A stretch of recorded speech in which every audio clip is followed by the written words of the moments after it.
Hello student, स्वागत है आपका हमारे यूट्यूब चैनल अभी रॉय पीसीएम क्लासेस में। स्टूडेंट, आज के नई वीडियो के साथ आज जो हम पढ़ने वाले हैं महत्वपूर्ण टॉपिक जो कि बोर्ड एग्जाम में अक्सर आपका 5 अंक का देखने के लिए मिलता है।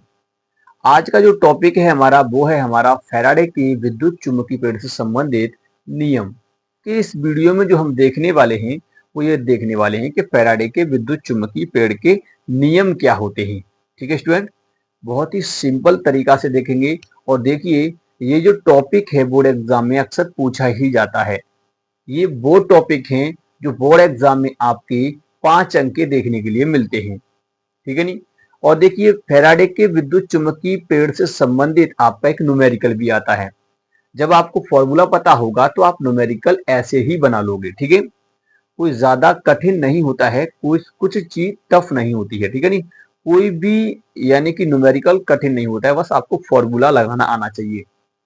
और फॉर्मूला के लिए पहले आपको थ्योरेटिकल चीजें आनी चाहिए और समझ में आना चाहिए कि किसके माने क्या होता है। यानी कि आपको अगर ये पता नहीं होगा कि फॉर्मूला किस प्रकार से लगाया जाएगा, और तो फिर आप बताइए उस फॉर्मूला जो न्यूमेरिकल है वो किस प्रकार से कर सकते हो। ठीक है नहीं, इसलिए आपको पता होना चाहिए कि फॉर्मूला क्या है और इसे किस प्रकार से अप्लाई करना है। ठीक है, तो आज की इस वीडियो में हम देखने वाले हैं फैराडे के विद्युत चुम्बकीय पेड़ से संबंधित नियम। ये जो नियम अगर आपको पूछे जाएंगे, देखिए इनमें से या तो दोनों नियम पूछेगा। वैसे फैराडे के 2 ही नियम है, 2 से ज्यादा नियम नहीं है। ठीक है नहीं, अगर ये दोनों नियम पूछेगा और नहीं तो अगर एक नियम दिया होगा तो सेकंड वाला दिया होगा और उसका एक न्यूमेरिकल भी देगा। ठीक है, तो आज की इस वीडियो में हम देखने वाले हैं इन दोनों नियमों को। तो चलिए स्टूडेंट, वीडियो को स्टार्ट करते हैं। उससे पहले स्टूडेंट, यदि आप हमारे पिछले वीडियो नहीं देखे हैं तो जाकर के पिछले वीडियो को भी देख लीजिए। पिछले वीडियो में हमने जितने भी वीडियो बनाए हैं उसमें हमने पढ़ाया है आपको नियमों के बारे में और महत्वपूर्ण डेफिनेशन भी करवाई है। हमने कुलॉम का नियम भी करवाया है, गॉस का नियम भी करवाया है और एम्पियर का परपति नियम करवाया है, ओम का नियम करवाया है, किरचॉफ का नियम करवाया है, वायो सेवर्ट का नियम भी हमने करवाया है और आइंस्टीन का प्रकाश वैद्युत समीकरण भी हमने करवा दिया है। तो जाकर के उनको देख लीजिए ताकि आपको वो भी टॉपिक क्लियर हो जाए। आज की इस वीडियो में तो हम देख ही लेंगे कि फैराडे के पेड़ से संबंधित नियम कौन से होते हैं, यानी कि फैराडे के विद्युत चुम्बकीय पेड़ से संबंधित नियम। ठीक है स्टूडेंट, तो बने रहिए स्टूडेंट वीडियो के अंत तक और वीडियो को पूरा देखिए, तभी आपको टॉपिक क्लियर तरीका समझ में आएगा। तो चलते हैं, वीडियो को स्टार्ट करते हैं। उससे पहले स्टूडेंट, यदि आप हमारे चैनल पर नए हैं तो चैनल को सब्सक्राइब कर लीजिए, बेल आइकन को प्रेस कर ऑल पे आकर क्लिक कर दीजिए ताकि आने वाले वीडियो की नोटिफिकेशन आपको मिलती रहे। चलते हैं, वीडियो को स्टार्ट करते हैं। फैराडे के प्रेरण संबंधित नियम। ठीक है नहीं, फैराडे एक वैज्ञानिक हैं, माइकल फैराडे इनका नाम है पूरा। ठीक है नहीं, फैराडे के प्रेरण संबंधित नियम। अब आपको समझना होगा प्रेरण की घटना क्या होती है। इसे हम बोलते हैं विद्युत चुम्बकीय प्रेरण। विद्युत चुम्बकीय प्रेरण यानी कि चुम्बक के कारण धारा प्रवाहित हो जाए। देखिए, फैराडे के अंदर ये दिमाग में कहां से आया था, जब ऑस्टिन ने ये बता दिया था कि जब धारा क्या है, चुम्बक है। धारा क्या है, चुम्बक है। तो उन्होंने बताया था कि जैसे मान लीजिए किस तार में धारा प्रवाहित करते हैं तो उसके चारों तरफ क्या होता है, चुम्बकीय क्षेत्र होता है, चुम्बक उत्पन्न हो जाता है। तो फैराडे ने यही दिमाग लगाया कि जब धारा से चुम्बकीय क्षेत्र उत्पन्न हो सकता है तो क्यों ना चुम्बकीय क्षेत्र से विद्युत धारा उत्पन्न हो सकती है। इसी को बोला गया था विद्युत चुम्बकीय प्रेरण। क्या बोला गया, विद्युत चुम्बकीय प्रेरण, जब ये एक्सपेरिमेंट सफल हुआ। ठीक है नहीं, तो विद्युत चुम्बकीय पेड़ क्या है, यानी कि विद्युत चुम्बकीय अगर पेड़ को समझना है तो समझिए। देखिए, जो जो पहला नियम होता है ना फैराडे का, बस वही है विद्युत चुम्बकीय पेड़ का नियम। कहने का मतलब आप समझ लीजिए, आपको समझ में आ जाएगा। यानी कि कोई भी कुंडली है, क्या है, कोई भी कुंडली। अब आप समझेंगे, जैसे मैं आपको समझाता हूं यहाँ पर। जैसे मान लीजिए ये कुंडली है आपकी, ये आपकी क्या है, ये कुंडली। क्लियर, ये है आपकी कुंडली। क्लियर, ये इस कुंडली है और यहाँ पर इस प्रकार से आपने इसको जोड़ रखा है और यहाँ पर आपने क्या लगा दिया, गैल्वेनोमीटर। अब ये क्यों लगाया, गैल्वेनोमीटर क्या करता है, धारा को मापता है। हम गैल्वेनोमीटर को क्यों प्रयोग में लेते हैं, आमीटर क्यों नहीं लेते हैं। आमीटर जो होता है वो अधिक धारा मापने का काम करता है और गैल्वेनोमीटर जो होता है वो छोटी से छोटी धारा को माप देता है। अगर तनिक सा भी इसमें विक्षेप देखने के लिए मिलेगा वो भी हम इसमें नाप सकते हैं। इसलिए गैल्वेनोमीटर जो होता है वो छोटी धारा को मापने काम आता है और जो आमीटर होता है वो बड़ी धारा को मापता है। ठीक है, तो देखिए ये कुंडली है आपकी, क्या है, एक कुंडली। अब ये कुंडली इस प्रकार से बनाई है, तो अगर मैं यहाँ पर कोई चुंबक लेता हूँ, क्या लेता हूँ, एक चुंबक। अब उन्होंने क्या देखा था वो हम यहाँ पर समझाने की कोशिश कर रहे हैं। अब मैं चुंबक का एक ही सिरा दिखाऊंगा आपको, तो ये मान लीजिए एन सिरा है, क्या है ये, एन सिरा। अब मैं इस चुंबक को जब मैं गति कराता हूँ, क्या कराता हूँ, गति आगे की तरफ गति करवाऊंगा, गति जब ये मोशन करेगा तो क्या होगा, जब गति करेगा तो आपको इतना तो पता है एक चुंबक के चारों तरफ चुंबकीय बल रेखाएं होती हैं, तो ये बल रेखाएं इससे गुजरेंगी, क्या होगी, बल रेखाएं जो हैं वही इससे गुजरेंगी इस प्रकार से, ठीक है नी, बल रेखाएं जो हैं इससे गुजरेंगी, ऐसे करके यहां से बल रेखाएं गुजरेंगी ऐसे, ठीक है। आप समझ रहे होंगे मैं जो बता रहा हूं, जो समझिए, ध्यान से समझिए, ये बल रेखाएं इसमें से गुजरेंगी, क्लियर, ये बल रेखाएं क्या होंगी, इसमें से गुजरेंगी। तो आपको पता है, इतना तो आप जानते ही हैं, चुंबकीय फ्लक्स क्या कहता है, चुंबकीय फ्लक्स कहता है यानी कि किसी लूप से, या हम कह सकते हैं किसी पृष्ठ से बल रेखाओं का गुजरना। बल रेखाएं जब गुजरती हैं, उन बल रेखाओं की संख्या को कहते हैं फ्लक्स। तो आप देखिए, जब ये बल रेखाएं इसमें गुजरती हैं तो क्या होता है, जैसे इस चुंबक को पास लाया जाता है, ऐसे पास लाते जाएं तो बल रेखाएं बढ़ती जाएंगी ना। अभी देखिए इसमें कितनी रेखाएं, 1 2 3 रेखाएं, और पास लाएंगे तो और भी जो बल रेखाएं इसके अंदर आएंगी, ठीक है नी। तो उससे क्या होगा, चुंबकीय फ्लक्स में परिवर्तन होगा, यानी बल रेखाएं बदलेगी तो फ्लक्स बदलेगा, ठीक है नी। फ्लक्स तो आप जानते ही हो ना, अगर आपने नहीं पढ़ा है तो जाकर के मेरे लेक्चर पड़े हुए हैं चुंबकीय फ्लक्स वगैरह, आप प्लेलिस्ट पे जाकर के जाइए, प्लेलिस्ट पर, और वहां से सारे वीडियो को देख लीजिए, आपको पता पड़ जाएगा कि चुंबकीय फ्लक्स क्या होता है, ठीक है नी। तो जैसे ही बल रेखा इसमें से गुजरती हैं तो क्या होता है, फ्लक्स रेखाएं में परिवर्तन होता है, फ्लक्स में परिवर्तन होता है, यानी बल रेखाएं बदलती हैं तो फ्लक्स में परिवर्तन होता है, ठीक है। अब जब परिवर्तन होगा, जब ये गति करता है तो इसमें क्या होता है, एक विक्षेप देखने के लिए मिलता है, यानी कि इसमें धारा देखने के लिए मिलती है, और इसी घटना को बोलते हैं विद्युत चुंबकीय प्रेरण। क्योंकि आप खुद देखिए, इससे क्या हुआ है, प्रेरित हुआ है, ये कुंडली जो है इससे प्रेरित हो चुकी है, इस कारण से इसमें एक धारा उत्पन्न हुई, जिसे हम बोलते हैं प्रेरित धारा। क्या बोलते हैं, प्रेरित धारा। प्रेरित धारा की जो डायरेक्शन है वो इस प्रकार से होगी, ऐसे करके, क्लियर, ऐसे करके किसी डायरेक्शन होगी, ऐसे इस प्रकार से, क्लियर। तो इस प्रकार से इसकी डायरेक्शन होगी, यानी कि ये सदैव इसका विरोध करती है, यानी कि जो बल रेखा आ रही है इसका विरोध करेगी, ठीक है नहीं। जो धारा इसको उत्पन्न होती है इसे बोलते हैं प्रेरित धारा, क्या बोलते हैं, इसको हम प्रेरित धारा बोलते हैं। और जो प्रेरित धारा उत्पन्न हुई है, यहाँ पर जो विभव होगा उसे बोलेंगे प्रेरित विद्युत वाहक बल, ठीक है।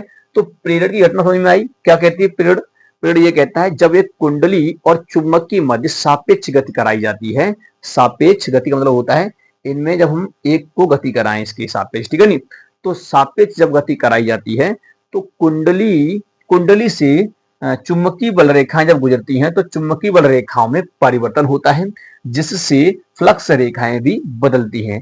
तो फ्लक्स में परिवर्तन के कारण कुंडली के अंदर एक प्रेरित विद्युत वाहक बल उत्पन्न हो जाता है, ठीक है नी। इस घटना को ही हम चुंबकीय प्रेरण कहते हैं, विद्युत चुंबकीय प्रेरण कहते हैं। बस यही है इसका पहला नियम फैराडे का। ये फैराडे ने बताया था, ये किसने बताया था, फैराडे ने। फैराडे के प्रयोग अगर आपको देखने हैं तो जाकर के देख लीजिए, वीडियो पड़ा हुआ है, ठीक है।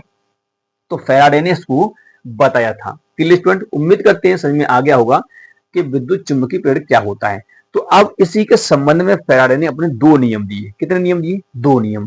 पहला नियम यहाँ पे हम समझेंगे, कुछ नहीं है जो मैंने अभी बताया है, बस वही है पहला नियम। तो प्रथम नियम क्या कहता है, जब कुंडली तथा चुंबक के मध्य सापेक्ष गति कराई जाती है तो कुंडली से संबंधित चुंबकीय फ्लक्स रेखाओं में परिवर्तन होता है, यानी कि जैसे जैसे इसको पास लाएंगे तो परिवर्तन होगा, ठीक है नी, जिससे कुंडली का फ्लक्स बदलता है, जिससे प्रेरण के कारण कुंडली में प्रेरित विद्युत वाहक बल उत्पन्न हो जाता है।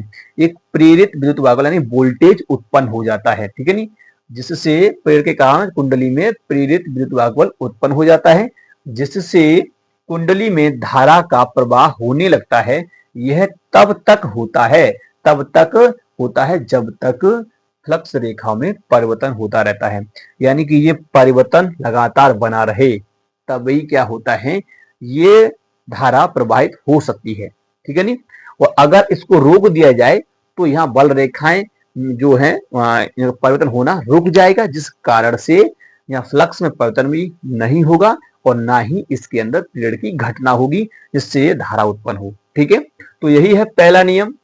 मैंने बताया था इस सिंपल तरीका से, जब एक कुंडली और चुंबक के मध्य सापेक्ष गति कराई जाती है तो कुंडली से संबंधित चुंबकीय फ्लक्स रेखाओं में परिवर्तन होता है, जिससे एक प्रेरित विद्युत वाहक बल उत्पन्न हो जाता है, यानी कि प्रेरण की घटना के कारण, जिससे प्रेरण के कारण कुंडली में प्रेरित विद्युत वाहक बल उत्पन्न हो जाता है। ठीक है नी, यानी कि प्रेरण की घटना के कारण एक प्रेरित विद्युत वाहक बल उत्पन्न हो जाता है।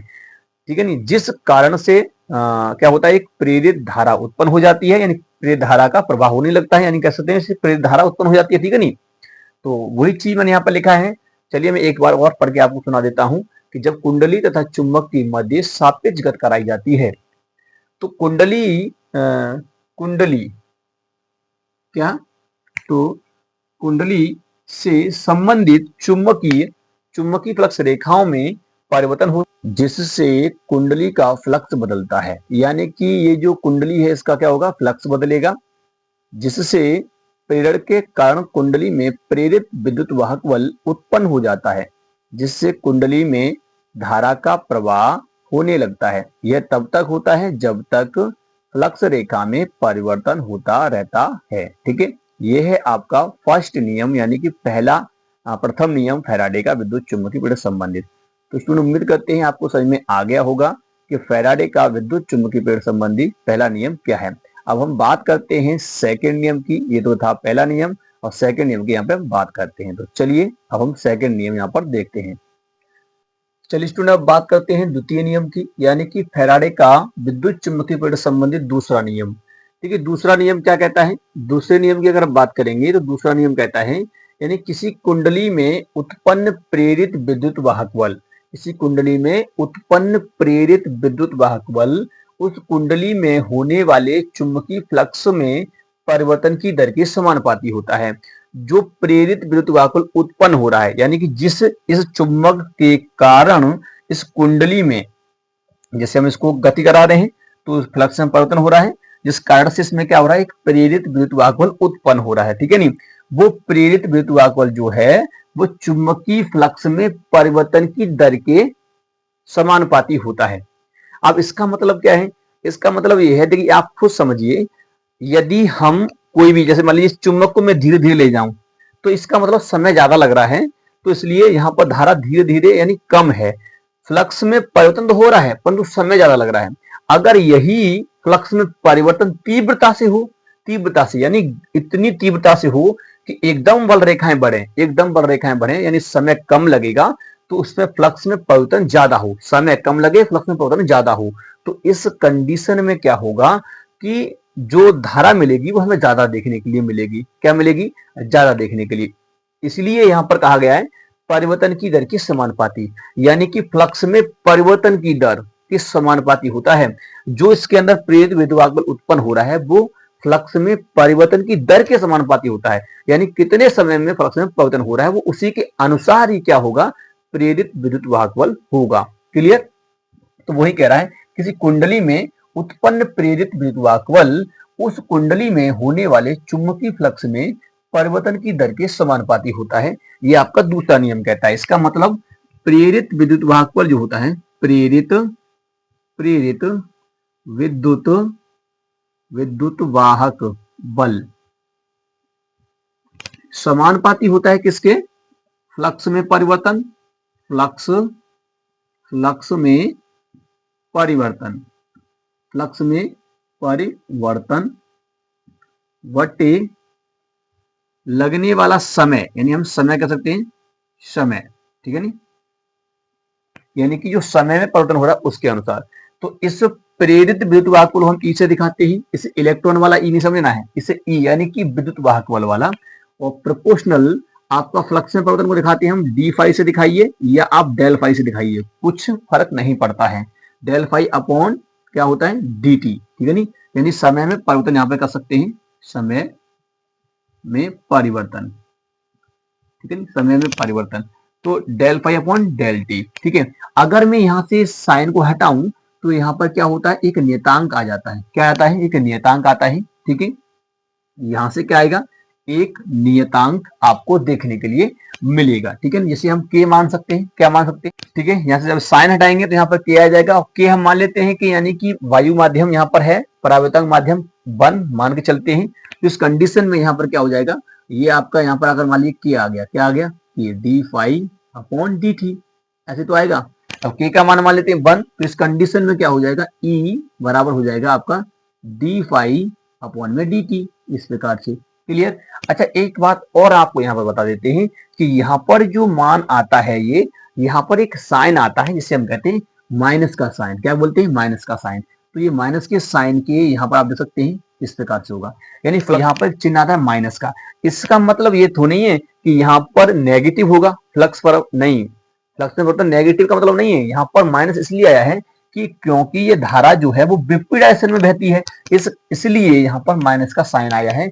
डायरेक्शन को शो कर रहा है माइनस का चिन्ह, ना कि नेगेटिव वैल्यू को। ठीक है, नहीं, इतना आपको ध्यान में रखना है। अगर मान लीजिए इसमें फेरे एन फेरे हो तो एन फेरे के लिए अगर इसको कैलकुलेट करोगे तो प्रेरित विद्युत क्या हो जाएगा, एन फेरों के लिए। किसके लिए, एन फेरों के लिए। आप लिख सकते हैं एन फेरों के लिए। ठीक है, नहीं, तो ये हो जाएगा यहाँ पर आपका माइनस का एन डी फाई अपॉन में डी टी, इस प्रकार से हो जाएगा अगर कुंडली के अंदर एन फेरे हो तो। ठीक है, नहीं, क्योंकि भाई जितने फेरे होंगे उतना फ्लक्स आपको ज्यादा मिलेगा। ठीक है, नहीं, इसलिए तो ये होता है इसका फॉर्मूला, E बराबर होता है माइनस का n d phi upon d t. Minus तो इसलिए आया है क्योंकि वहां पर धारा की डायरेक्शन विपरीत होती है, जो प्रेरित विद्युत वाहक उत्पन्न हो रहा है उसकी डायरेक्शन विपरीत होती है, इसलिए यहाँ पर माइनस का चिन्ह आया है। ये लेंज के नियम से आता है। अगर आपने लेंज का नियम नहीं पढ़ा है तो वो वीडियो मैंने बना रखा है, आप जाकर के वहां पर देख सकते हैं लेंज का नियम। ठीक है, नहीं, और उस लेंज के नियम के आधार पर ही माइनस का चिन्ह आता है। बहुत अच्छी तरीके से बताया है, वो आता भी है आपका 3 नंबर में देखने के लिए मिलता है। तो ये हो गया प्रेरित विद्युत वाहक बल, और ये प्रेरित विद्युत वाहक बल जो है फ्लक्स में परिवर्तन की दर की क्या है, समानुपाती। अगर फ्लक्स में परिवर्तन की दर बढ़ेगी तो प्रेरित विद्युत वाहक बल भी बढ़ेगा। अगर मान लीजिए समय बढ़ गया है ना, तो क्या हो जाएगा, प्रेरित विद्युत वाहक बल घट जाएगा, क्योंकि फ्लक्स में परिवर्तन की दर जो है अगर घटेगी तो क्या हो जाएगा, प्रेरित विद्युत वाहक बल भी घट जाएगा। क्लियर, इतना आपको ध्यान में रखना है। समय जितना कम लगेगा और फ्लक्स में परिवर्तन ज्यादा होगा, उस मतलब कम समय में ज्यादा फ्लक्स में परिवर्तन होगा तो प्रेरित विद्युत वाहक बल ज्यादा मिलेगा। क्लियर, यही दूसरा नियम है। क्या कहता है, एक बार मैं फिर से पढ़ के आपको सुना देता हूं। किसी कुंडली में उत्पन्न प्रेरित विद्युत वाहक बल उस कुंडली में होने वाले चुंबकीय फ्लक्स में परिवर्तन की दर के समानुपाती होता है। ये प्रेरित विद्युत वाहक बल जो है वो समानुपाती होता है फ्लक्स में परिवर्तन की दर की, यानी समय की। ठीक है, यहाँ पर देखो फ्लक्स में परिवर्तन बटे समय में परिवर्तन। ठीक है, नहीं, इस प्रकार से निकल के आता है। ये के आप लगाइए या मन लगाइए, नहीं तो इसका मान तो बन ही होता है। ठीक है, नहीं, यानी कि बन रख देंगे। और ये माइनस चिन्ह इसलिए आया है क्योंकि यहाँ पर लेंज का नियम लग जाता है, क्योंकि डायरेक्शन के लिए आया है। क्लियर स्टूडेंट, तो उम्मीद करते हैं यहाँ तक समझ में आ गया होगा। अच्छा, इसका अगर हम बात करें मात्रक वगैरह की बात करें तो मात्रक क्या होगा, आप जानते हैं प्रेरित विद्युत वाहक बल इसका मात्रक वोल्ट ही होगा। क्या होगा, वोल्ट। तो उम्मीद करते हैं आपको समझ में आ गया होगा। ये दोनों नियम मैंने आपको बता दिए हैं, बहुत ज्यादा इंपोर्टेंट है। अगर लेंज का नियम आपको देखना है तो जाकर के वीडियो पड़ा हुआ है, वहां से देख सकते हैं। ठीक है, अब आप यहाँ पर समझ लीजिए, जो ई है इसे बोलते हैं प्रेरित विद्युत वाहक बल, जो एन है वो फेरों की संख्या है, और जो फाई है वो फ्लक्स में परिवर्तन है। ठीक है, नहीं, और यहाँ पर जो टी है वो समय है। क्लियर, इतना आपको ध्यान में रखना है। ये फॉर्मूला होता है, इसी से संबंधित आपका न्यूमेरिकल दे देता है। ठीक है, तो उम्मीद करते हैं स्टूडेंट आपको समझ में आ गया होगा कि फैराडे के विद्युत चुंबकीय पेड़ के नियम क्या होते हैं और किस प्रकार से आपको लिखना है, वो भी मैंने आपको बता दिया है। ठीक है स्टूडेंट, तो उम्मीद करते हैं वीडियो पसंद आया होगा। वीडियो पसंद आया तो वीडियो को एक बार लाइक कर दीजिए, चैनल को सब्सक्राइब करके बेल आइकन को प्रेस जरूर कर दीजिए, ताकि आने वाले वीडियो की नोटिफिकेशन आपको मिलती रहे। अब मिलेंगे नेक्स्ट वीडियो में, तब तक के लिए जय हिंद।